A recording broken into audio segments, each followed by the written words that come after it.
En 1990, j'ai fait paraître chez Trédaniel les grandes éphémérides qui étaient rédigées par Gabriel, le même auteur du traité d'Ordre dans le monde. Et il est paru en 2 volumes qui couvrent la période 1500 à 1900, donc 2 volumes de 200 années. Apparemment, je sais très bien à qui a servi cet ouvrage.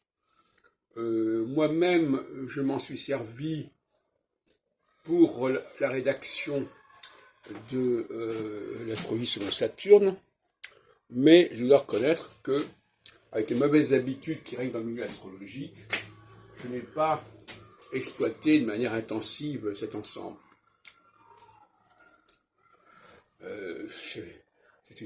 C'était une façon de faciliter la recherche sur la période 1500 à 1900, qui précède la période où on a des éphémérides à volonté. Alors, si on regarde 1789, on s'aperçoit que Saturne est passé en Poisson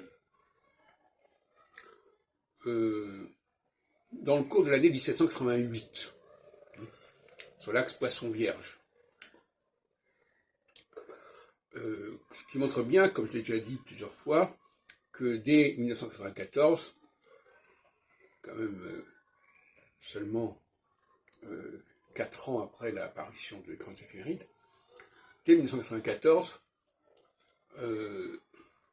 j'avais mis en évidence le fait que le moment important, c'était pas au moment où Saturne passait à l'équinoxe au solstice, mais c'était un moment qui était antérieur à cette période-là.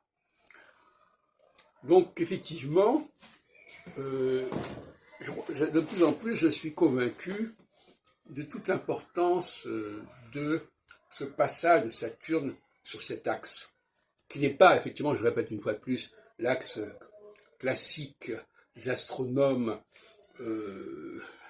Cancer, Capricorne et Bélier-Balance, ce qui était déjà remis en question par mon ouvrage de 94, où je signalais que les fourchettes significatives n'étaient pas celles des points cardinaux. Et ce que je dirais par rapport à cet ouvrage de 95 qui avait d'ailleurs eu le mérite d'annoncer un prochain moment important à ce moment-là, lorsque Saturne passerait à l'approche de l'axe Vierge-Poisson, qui précède l'axe Balance-Bélier, eh bien, je dirais que c'est le moment, aujourd'hui en 2022, presque 30 ans après, je dirais que c'est le moment d'une volonté de repenser la verticalité, pour employer mon jargon actuel, c'est-à-dire de repenser la façon dont la société est organisée. Et vous savez qu'au mois d'août 89, il y a eu l'abolition des privilèges. Bon, et ça, c'est bien une façon de repenser l'organisation de la société, on ne peut pas dire mieux. Voyez-vous ? Donc, il ne suffit pas de parler d'un mouvement social. Il s'agit d'aller beaucoup plus loin que ça. Il s'agit de repenser la structure même de la société, son organisation, sa verticalité, justement. Parce que l'éconoxialité, c'est la verticalité, et la socialité, c'est l'horizontalité.